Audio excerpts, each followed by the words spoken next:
شما تصویر زکی احمد را که در تاریخ 21 می 2026 موفق به فتح قله اورست شد میبینید. در این ویدیو تلاش میکنیم یک گزارش کوتاهی از چگونگی صعودشان همراه با یک مقدار اطلاعات دیگری در مورد تاریخچه، امکانات، روش‌ها، مشکلات تقدیم کنیم. شما همچنین تصویر سم صدیقی رو میبینید که در سال 2023 به عنوان اولین مرد افغان موفق شد که قله اورست را فتح بکنه. البته هر دوی از اینا نیمه خارجی نیمه افغان بودن، به این معنا که سم صدیقی نیمه آمریکایی نیمه افغان است. زکی احمد هم فعلا از کشور استرالیا شرکت کرده، ولی واقعیت این است که اصالتی از اونا به افغانستان برمیگردن و از این رو میتوانیم اینا به عنوان اولین افغان ها در نظر بگیریم. البته هنوز جای صعود یک کامله که از داخل افغانستان با آمادگی و امکانات از داخل افغانستان باشه، این خلا همچنان وجود داره و انجام نشده. در سالهای گذشته گروه هایک ونچر مرحوم علی اکبر سخی تلاش هایی در این زمینه داشتن. در این تصویر شما به بیس کمپ اورست که در ارتفاع 5364 متر است میبینید. بیس کمپ اورست در روی یخچال خنبو قرار دارد که یک یخچال بسیار طولانی و بلند است.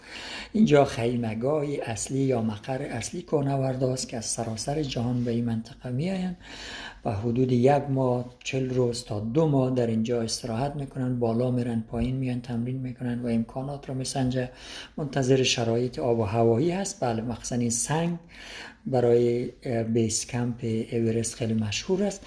علاوه بر او البته تورهایی هم وجود دارد که از کاتماندو تا لوکالا و بعد از او به طور پیاده در عرض 2 هفته این یخچال‌ها رو طی میکنن تا بیس کمپ میاین و یک مقدار کوههای با ارتفاع پایین‌تر از جمله یک قله است به نام کلاپاتر در طرف چپ یک تپه است. در واقع این هم کسایی که بیشتر برای پیاده روی یا تریکینگ و هایکینگ میآیند انجام اینا رو فتح میکنن. بله، اینجا تصویر زکی احمد را همراه با راهنمای نپالیشون به نام شرپا هست. در مورد اینا هم توضیح خواهیم داد. در اینجا در طرف چپ نزدیک بیس کمپ 2 تا کوه خیلی مشهور قرار داره. بلندترین از او به نام پوموری هست و یک کمی کوچکتر از او به نام لوبوشه هست که لوبوشه بالای 6000 است و پوموری یک کوه سخت‌تر است بالای 7000 متر که کوهنوردان معمولا برای صعود اورست تلاش میکنن برای تمرین در ابتدا این کوه‌ها را فتح بکنن. چون قوانینی وجود داره، دولت نپال کسایی که میخواد اورست فتح بکند محدود میکنه که حتما باید تجارب کوهنوردی 6000 و اخیراً 7000 را باید داشته باشه، ولی تا امسال فقط 6000 بود، ولی در آینده 7000 که البته چیز امکان خیلی خوبی است که هر کسی آدم بی تجربه بدون امکانات صرف به خاطر مسائل پولی به اورست نه که باعث تلفات و خسارات بیشتر شده و از کار جلوگیری بکنه. بسیار خوب، یک ویوی بیشتر شما از بیس کمپ اینجا میبینین. در این منطقه در اوج سال زمان کوهنوردی که معمولا ماه می هست، خاطر آب و هوایی چون بهترین شرایط آب و هوایی رو داره، چون در تابستان در جون و جولای آگست خاطر موج آب و هوایی بارندگی مونسون اورست قابل فتح نیست و خیلی سخت است. به خاطر بهترین زمان در ماه می، اوایل ماه می تا دوروبر 20-25 تا اواخر ماه می است، قبل شروع مونسون. بسیار خوب. قبلا این بیس کمپ یک ذره بالا بود در کنار از این کوه‌ها، ولی چندین برف کوچ یا به اصطلاح آوالانچی که آمده بود باعث تلفات شد. حالا با پسروی یخچالا کمپ اصلی یک ذره پایین‌تر هست، ولی بازم اینجا شما بعض خیمه ها رو می‌بینین. در این منطقه در این گوشه سمت چپ محل اصلی بیس کمپ یا کمپ اصلی اورست است. بعد از بیس کمپ شما وارد یک تنگه میشین مشهور است به یخچال یا یخسار خنبو آیسفال یا آبشار یخی خنبو که اینجا شما زکی احمد میبینین. بسیار شکاف‌های عظیم داره، از چند متری تا چند 10 متری. عبور از اینا بسیار سخت است. شرپاهای نپالی قبل از آمدن کوهنوردا که مشهور است به آیسفال داکترز، این مسیر رو باز میکنن. هر سال وقتی که یخها کج میکنن اینا این مسیر رو قابل عبور میکنه، تناب کشی میکنه، زینه یا نردبان میگذاره و حال راه رو ترمیم میکنه تا کوهنوردا انجام شود. این یکی از سخت‌ترین قسمت ها، خطرناکترین جاها. جمله مثال یخهای زیادی اینجا کج کرده بود، همین یخسار خنبو هست که بازم شما تصویر زکی احمد اینجا میبینید که یکی از این شکاف های دیگه. این شکاف ها مشهور به کریوس، بعضیاش در بالا میبینین در نزدیک کوه به نام برکشروند است. عبور از اینا بعض اینا مخفی است در زیر برف. اگر تناب و حفاظت نداشته باشیم داخل از اینا کسی بیفته زنده برآمدن بسیار سخت. بعد از در ارتفاع حدود 6000 متر در اینجا ما کمپ 31 یا کمپ شماره 1 اورست داریم که کوهنوردا برای تمرین اینجا میاد، یک شب میخوابن، باز دوباره برمیگردن به اسکم استراحت. باز یک کمی بالاتر 500 متر در حدود 6400 تا 6500 تا 6400 در این گوشه دیگر اینجا کمپ شماره 2 اورست است که بازم کوهنوردا وسایل میارن اینجا میمانن، خیمه برپا میکنن، باز برمیگردن. کلا این پروسه مشهور است به پروسه هم هوایی یا اکلیمیشن یا اکلیماتایزیشن که بدن را آماده میکنه. یک پروسه بسیار مهم و طولانی است. دلیلش این است که نظر فیزیولوژیکی بدن اغلب ما آدما با این محیط آماده نیست از نظر خونی و رسیدن اکسیژن.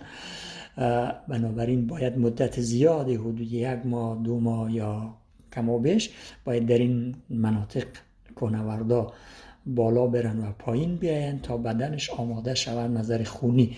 چون ارتفاعی که بالا میره اکسیژن در این کوه البته کم نمیشه، بلکه فشار اکسیژن کم، خون به قلب و به مغز کم میرسه و او خاطر البته بدن یک راه دیگری داره به نام که افزایش هموگلوبین. اونجا کمپ شماره 3 در لوتسه فیس در این شیب تند لوتسه میبینید که 7300 متر از آخرین کمپ آمادگی اینجا است که کوهنوردا میاین اینجا معمولا یوان شب میخوابه یا فقط اینجا وسایلش میبره و از دوباره برمیگرده. بسیار خوب، میگفتیم که پروسه اکلیمیشن خیلی مهم است.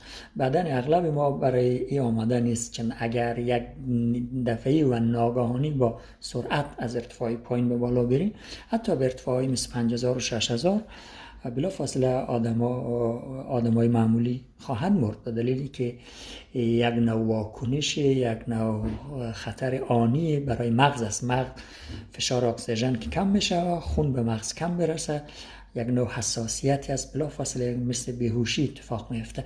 این نوع این رو بهش میگیم کوه گرفتگی که البته انواعی داره.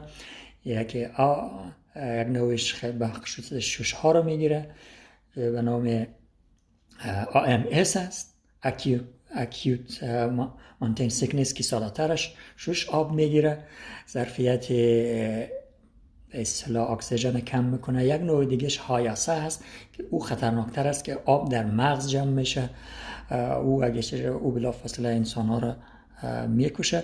بنابراین به همه برای از اینا نیاز است که اینمی پروسه رفت و برگشت بالا و پایین انجام شود و این غلظت خون انجام میره. یعنی به این معنا که در ارتفاع پایین خون ما روانتر و رقیقتر است از نظر غلظت، چون موادی که داره از جمله یک گلبولهای سرخ یا همون رد سل اینا نسبتاً کم است، خون روانتر است.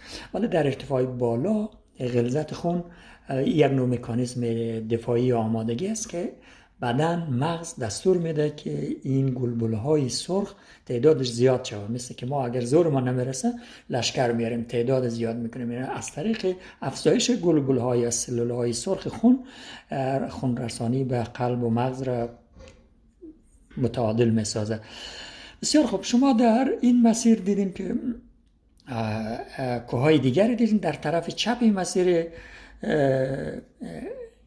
عادی اورست، شما قله اورست دیدیم، کلا کوه اورست است. ولی در طرف راستش ما دو تا کوه مهم دیگه ای داریم. یکی نوبتسه بود که 7861 متر بود که شما دیدین. و کوه خیلی مهم دیگه ای که 4مین کوه بلند جهان بعد از اورست هست و نام لوتسه هست که این 8516 متر است.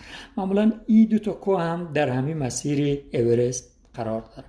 تا کوههای 8000 و مهم دیگه مثل همین کوهی که او طرف لوتسه شما میبینین، این کوه ماکالو است که 5مین کوه بلند جهان است. معمولا کسایی که به لوتسه صعود میکنن، مسیر لوتسه و اورست تا همه کمپ شماره 3-1 است. بعد از او از لوتسه که پایین میشیم طرف اورست، خط زرد شما دنبال میکنین، اینجا یک گردنه است به نام ساوت کول یا گردنه جنوبی که این مرز نپال و تبت چین هم اینجاست و طرفش جز خاک چین است، طرفش نپال است. اینجا کمپ شماره 4 هست. کمپ شماره 4 نزدیک 8000 متر است، نزدیک زون خطر یا زون مرگ.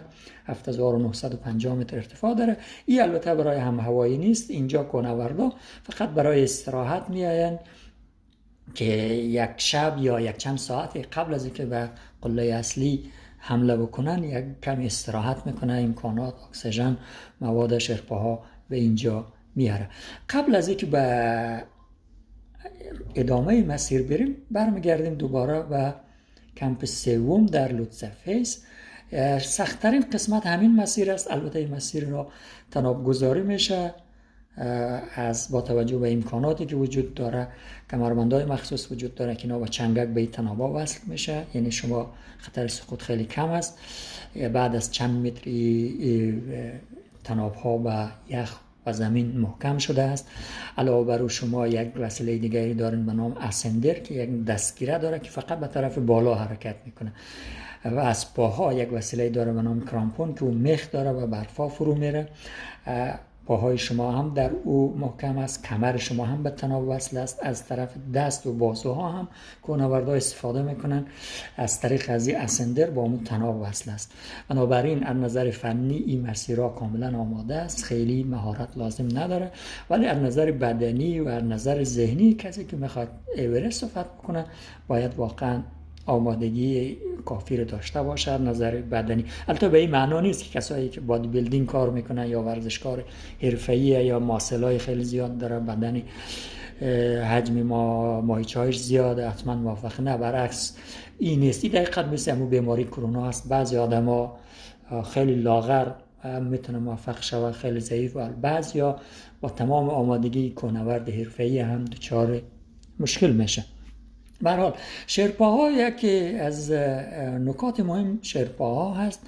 اینا راهنماهای مردم نپالی هست. اینا نژاد زرد و آسیایی هستن که اینا به دلیل که قرنها در همین کوه‌ها زندگی کرده، خونی از اینا غلیظ است یا حتی در ارتفاع بالا خونش به اصطلاح میگیم روانه، مشکل چیز نداره، هم هوایی به صورت ندارن. و اینا البته در گذشته نبودن، در سالهای اخیر اینا البته فوتوفن مسائل فنی رو هم یاد گرفته. اینا باعث شده است که این مسیرها تجاری شود. یعنی هر کوهنوردی که حالا از این مسیر عادی میایه 1 2 3 4 تا 5 تا به اصطلاح همراه یا شرپا داره که وسایل شما را میگیره، اکسیژن میگیره. همین قدر که شما خودت تحمل بکنی، سر پا باشی و نیفتی، اینا شما را به هر حال کشیده تا سر کوه برده و سالم میاره. البته به این معنا نیست که هر کسی بیایه. بسیاری از میلیونرها و بسیار از کسای دیگه با همین اشتباهات آمدن و از این کوه زنده بر نگشتن.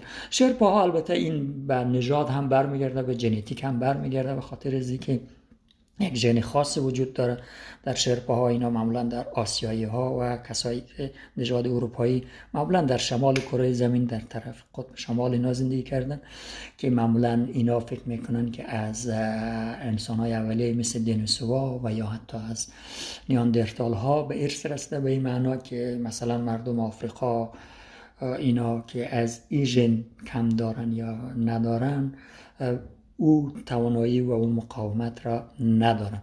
البته این به این معنا نیست که دیگه مردم، دیگه انسان ها نمیتونن. اصل کار علاوه بر آمادگی بدنی و این شرپاها و کمک، اصل کار ذهنیت هست، ذهنیت آدمی. کوهنوردی فقط فوتوفن نیست، فقط ورزشکار بودن نیست، بلکه آمادگی ذهنی است. این مورد شما در مورد زکی احمد کاملا دیدین که باز یک ذهن محکم و یک اراده قوی موفق شد که این کار فتح بکنه. بنابراین اراده علاوه بر امکانات و خواست انسانی در برابر انسان هیچ چیزی ممکن نیست. بسیار خوب، در آخر یک بار دیگری تصاویر این کوهنوردان را شما می‌بینید.